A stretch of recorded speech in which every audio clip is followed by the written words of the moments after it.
Good day, everyone. We're here for another edition of your Passive Baller, talking about February 17 NBA Game Day. We are now in the game between Boston Celtics and Atlanta Hawks, another Eastern Conference matchup. Before we start, I'm just asking everyone who have not subscribed to our YouTube channel yet, Passive Baller, please bash on that button below, subscribe button at that, and then also please include that bell logo or bell button beside it. That way, automatically, you will receive notifications whenever there are new videos up. All right. So again, Atlanta Hawks versus Boston Celtics. Both are Eastern Conference teams. Let's take a look at their standings first. Okay. For Boston Celtics, they are number 4 with 14 wins and 13 losses. Good thing about Boston Celtics is that they have just won, and that was last night against this strong Denver Nuggets team. For Atlanta Hawks, they are at number 11. And sadly for Atlanta Hawks, they have been losing. And matter of fact, they have lost 4 games straight. Taking a look at the details of this game, this one will be played at Boston's floor, 7:30 p.m. Eastern Time. So that's 8:30 a.m. Manila. Spread given is -4 for Boston, so +4 is what Atlanta has. Now, for the fatigue factor, Atlanta would have a slight edge because Boston Celtics actually played last night against Denver Nuggets. Good thing is that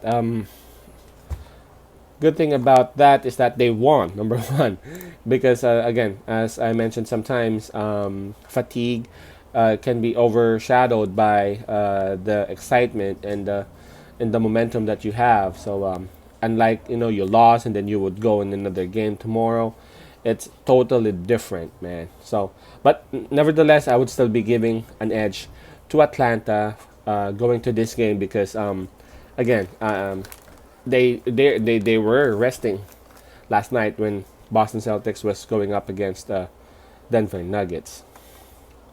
Let's take a look at the injuries here for Boston Celtics.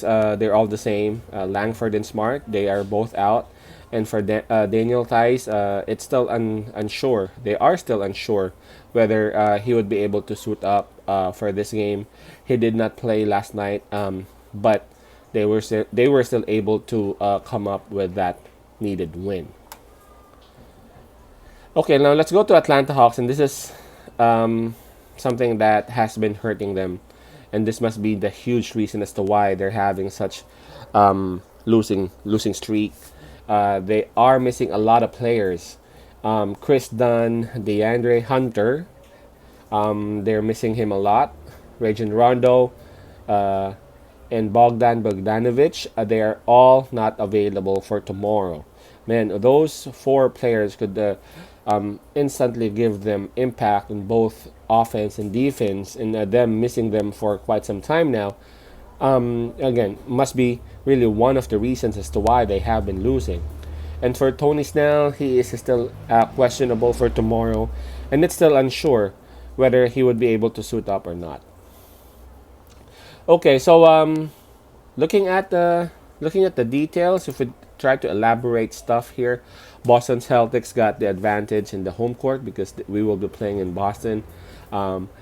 Atlanta has some sort of an advantage in terms of fatigue factor because Boston played last night, but it will be a bit hard for Atlanta to take advantage of that because they only have a limited number of players in their roster because again of these injury woes. No, just imagine if they have a lot of players and they can do some crazy rotation. And Boston just played last night. Man, that would really cause some trouble for Boston. But the other thing that I'm thinking is that for Atlanta to win, I've been saying this, they really need Trae Young to have a very good game. And when I say a very good game, not just 20 points. 20 points for Trae Young, that's just pretty normal.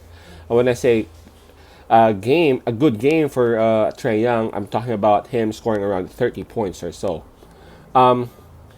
But aside from that, they would need to have someone else help Trae Young in scoring.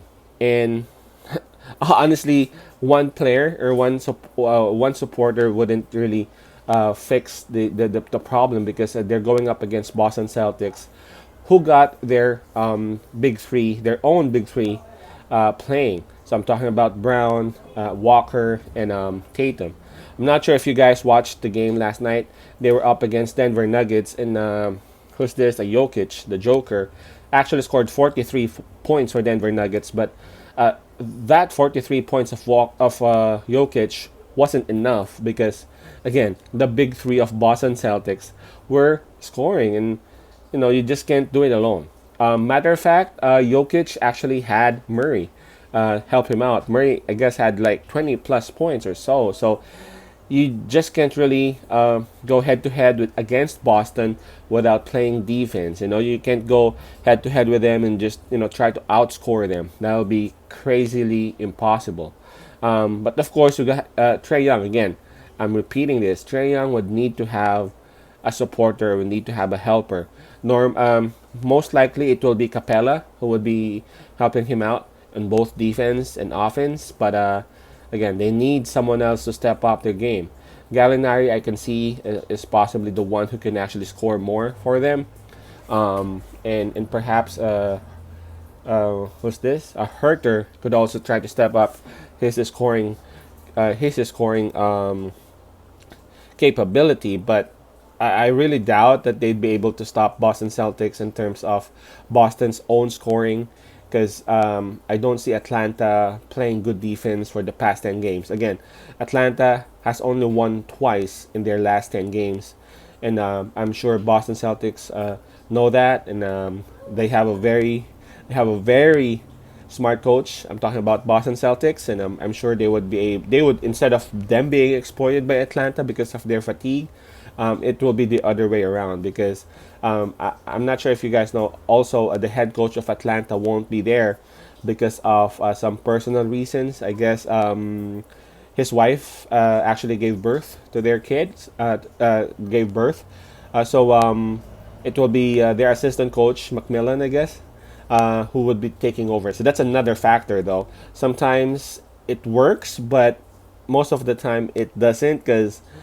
you're kind of used to how your head coach run stuff and all that, unless of course your head coach and your assistant coach runs same stuff, and then it shouldn't be a problem. But sometimes they have a totally different approach to the game, and we can also take a look at that, and that could actually play an X factor to this game.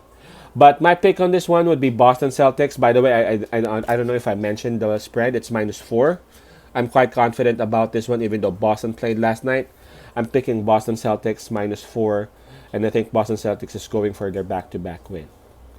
For those who got Facebook accounts, just go to our Facebook page. It has the same name, Pase Baller. Just follow and like that page, and you can start sending us messages through our messenger account. Peace out, Pase love, and God bless.